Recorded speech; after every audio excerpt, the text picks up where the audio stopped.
I think about all the moments, whether it's you speaking or whether it's you playing or whether it's you winning championships. And the one thing that I've never asked you in all the years that I've known you, what's the I'm not talking about the championship because that's a given, but what's the happiest moment? What's the best time you ever had playing basketball? Is there a moment that stands out above the crowd other than winning the actual championship? Something that, because you got a lot of great ones. Yeah.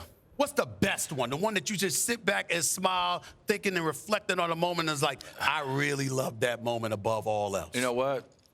Marquette University, playing in college. I can't say I expected to be here. Growing up in Chicago, I played the game of basketball because it was an outlet for me, right? And I got an opportunity to get 3 scholarship offers, and I got a chance to pick one and go to Marquette University. And that was surpass a dream for a kid from the inner city that didn't have really that vision. My vision was the NBA, right? I didn't have the vision. When I went to college, man, I grew as a man. I became a father at a very young age. But that was joy. It was before money. It was before the business side of basketball stepped up. It was just the joy of the game, playing on one of the highest levels. So taking Marquette to the Final Four was one of my favorite memories, and still is to this day. I smile every time I see a highlight from college. So obviously you're Mr. Miami Heat. You had the greatest finals between Jordan and LeBron's finals. Like, you had the best finals of any player and got finals MVP and all that stuff. So that automatically elevates you in a way. But correct me if I'm wrong, I believe it was you quoted in this article on ESPN.com, which I highly recommend right now, about Bam Adebayo. You said he has a chance to be what? To be like I don't remember what I said. To be a Heat like for life. And he's like Alonzo. He's like UD. He's in that.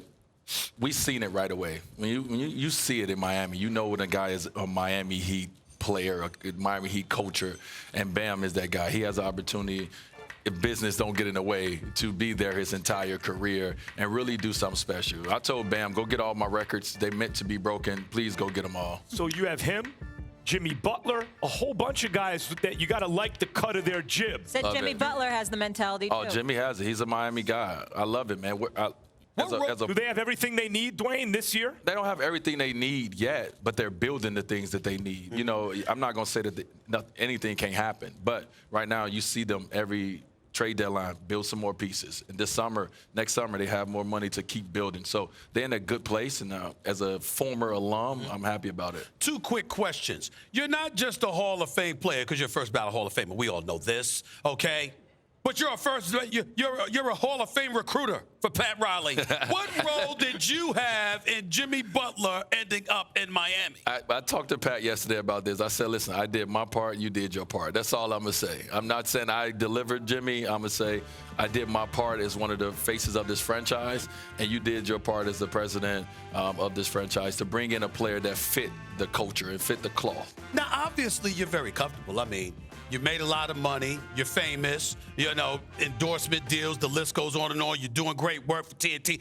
We get all of that. But is there a part of you, Dwyane Wade, that looks at Hero and the specialist that is Duncan Robinson and Kendrick Nunn with Butler and Adebayo, and it goes like this? Damn, I might have left a little bit too. I might have had one more year left in me. Is that possible?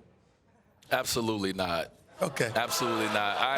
I just wrapped up my career, and I'm happy to wrap it up. That's why my documentary, Life Unexpected, it's a wrap-up of my career. Right. And I wanted to close that chapter because I don't want to be that player that continues to look back on what if. I did enough. I've done enough. I'm moving on to this next phase, man. So I'm happy over here. Okay. I'm just Set your DVRs. The documentary comes out 2/23 at 9 Eastern. That's on ESPN.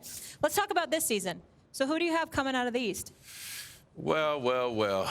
Miami's almost there. Who is there? I love what Miami's doing. Obviously, Milwaukee is the team that you have to take down. You look at Boston, what they're doing. Those young guys get an opportunity. It is exciting. Bringing Kemba in is exciting. But somebody got to beat the freak. You have to show us that you can beat this guy right now. And he's a man on a mission. And unless something happens, I don't see nobody beating Milwaukee. I'm not going to lie to you. I don't give a damn about anybody's opinion about the Eastern Conference. I'm thinking about your boy out west. You ain't going to even get an Eastern. Well, I think it's Milwaukee.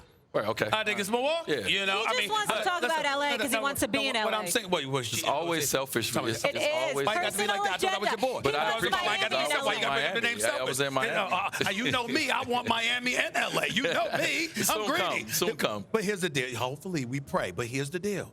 Your boy, LeBron James in LA. Okay. But so is Kawhi. Yes, sir. As you look out in the West, and guess what? I get to ask you this question because you work on TNT. Yes, You're I do. pundit now, which means you got to give an honest opinion. Excuse me. I mean, is it your boy in purple and gold, or is it the Clippers? I mean, what you looking at out West? So- Dwyane Wade. This is how I look at it, right? I feel that the Clippers right now have a mental edge on the Lakers.